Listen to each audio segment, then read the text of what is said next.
खोब दुखुनि बाथ्रा दिनै फुंनि 3 बाजिसो रिंगायाव जे जाथावै मोनसे जाथाय जानानै थांबाय।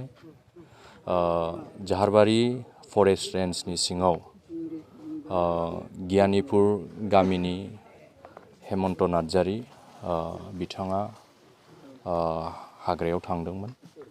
हाग्रायाव थांनानै फैनायावहाय बिदिनो लोगोफोर दंमोन।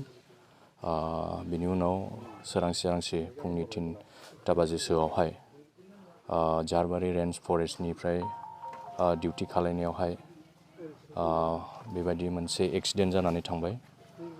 बेवहाय डाइरेक्ट स्पट डेथखौ मोननाय जादों।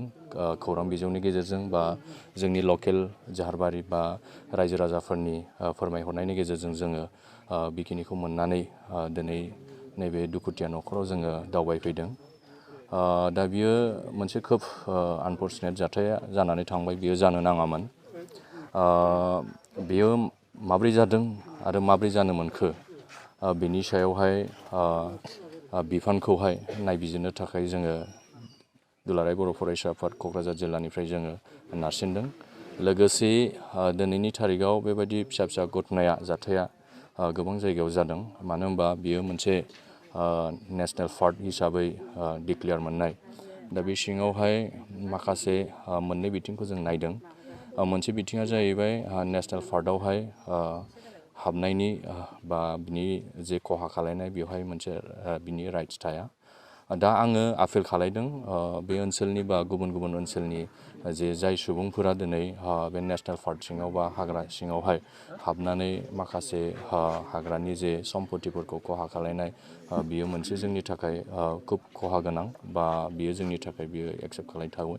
दा बेनि थाखायनो जायफोर बेजों सोलिनो थाखाय बा जिउ खुंनो थाखाय जाय व्यक्तिफ्रा दिनै बेबायदि मोनसे सिन्था धारना खालायदों बिनिफ्राय अननानै बयबो जाहाथे गोजानाव थायो। गोजानाव थायोबानो जोंबो मोनसे परिबेसखौ मोजां परिबेसखौ मोननो हागोन।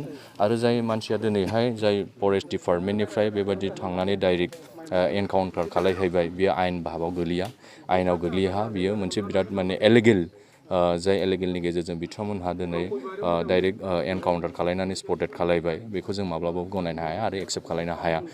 दा बिथांमोनहा जाय मानसिया दिनै हाग्रा बिफाननिफ्राय खहा खालायनाय माखासे बुस्थुफोरखौ लादोंमोन बा लाबोदोंमोन बिथांमोनहा हमनो हायोमोन, एरेस्ट खालायनो हायोमोन बा बिथांमोनहा गावसिनि नेम निथिजों बा आयेन भाबै बिथांमोनहा हमनानै जेलाव हरनो हायोमोन बा सास्ति होनो हायोमोन बा बायदि बिथांमोनहा पानिशमेन्ट होनो हायोमोन। नाथाय दिनै बिथांमोनहा सोङा हसिया बा डाइरेक्ट एनकाउन्टार खालायनायखौ जोङो खोनानो मोन्दों आरो नुनोबो मोन्दों।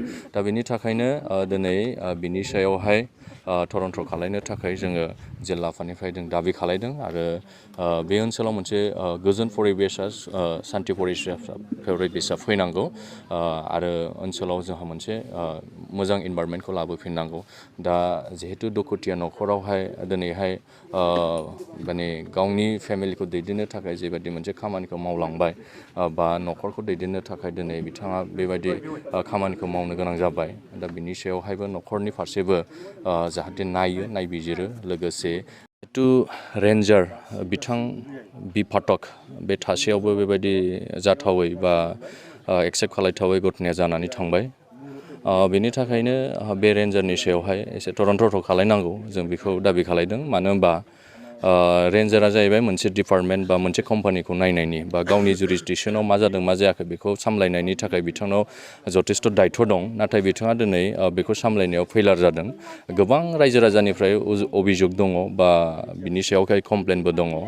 माखासे गोबां माने जोङो बन लायग्राफोरनिफ्राय खोनानो मोनबाय बा गुबुन खामानि मावग्राफोरनिफ्राय जों खोनानो मोनबाय। दा बेनि थाखायनो बिथाङा बेखौ सामलायनायाव बा गावनि प्लाटुनखौ सामलायनायाव बिथाङा फेइलार जादों। दा बेनि थाखायनो जिहेतु बि फाटक रेन्जार बिनि सायावबो थरन्थ' खालायनांगौ आरो बे जाथाया माब्रै जानो मोनखो माब्रै जाखो बिनि सायावहाय बिथाङा क्लियारफिकेसन होनांगौ आरो जोङो दुलाराय बर' फरायसा आफाद क'क्राझार जिल्लानिफ्राय जोङो दाबि खालायदों।